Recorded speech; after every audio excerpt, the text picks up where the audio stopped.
Hello, high achieving moms. Are you thinking about getting an au pair to take care of your children and live with you? Then this is the video for you. I've had 7 au pair girls, and in this video I'll give you my 3 best advice of how to make it a win-win situation. So the first question that I want you to ask yourself is, what is the reason you want an au pair girl to live with you? And if the reason is that you want cheap babysitting services, then don't get an au pair, because it's just much more work than you will ever think to make it really be a positive experience both for your family and for the girl or the boy who's staying with you, because it will actually be like a new family member for you. It will be a big sister for your children and an additional child, an additional daughter to take care of for you, and to make, to ensure that he or she feels good. Most of our au pairs were between 19 and 21 when they arrived, so it was their first experience of living with somebody who was not their parents, first experience abroad for sure, so they needed quite a lot of guidance to really feel good in this new country. To find an au pair, you can there are several different websites. I'll link them below. We used a Swedish agency because we wanted a Swedish nanny, so we used a babysitting or nanny agency to do the pre-selection for us, and I highly recommend that.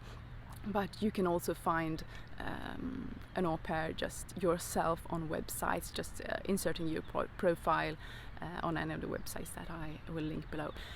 When it comes to pocket money, that's also in the links below, how much you should pay your au pair in different parts of the world. We gave ours a SIM card for her phone, a bus card for the local transportation, and of course free Wi-Fi in our apartment, and the pocket money. So, first tip, pick a person that fits your family.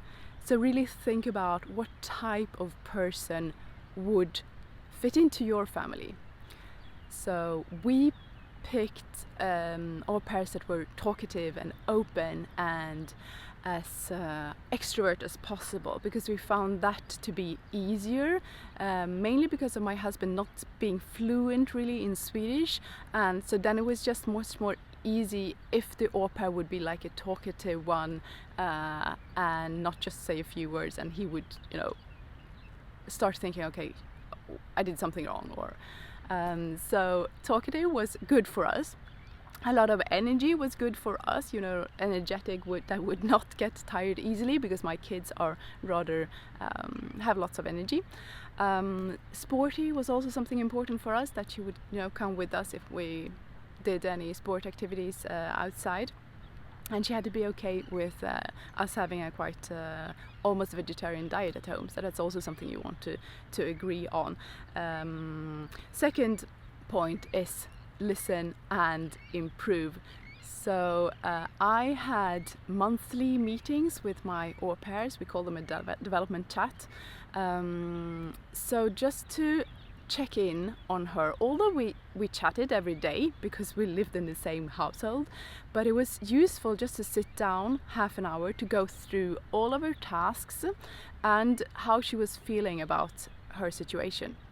So her task was they were to pick up the kids at school and be with the kids when me and my husband were traveling, or if we were out for dinner, and then she did the laundry, she did the grocery shopping, she did most of the cooking. So we just went through those 4 points and checking, so how do you think it's going, this is how I see it, this is what we can improve, like once a month, just checking in. And then also always had started with, how do you feel about your situation, can we help you with anything, would you like to start doing any more leisure activities, do you have enough friends, how can we help you, stuff like that. That was just so useful, because often our au pair came up with things that I had no idea about, small things that we could improve, that would not give any make me do any extra effort, but for her it would make such a big difference, and she would, you know, feel better in our home. The third point is be clear about expectations. That is so important.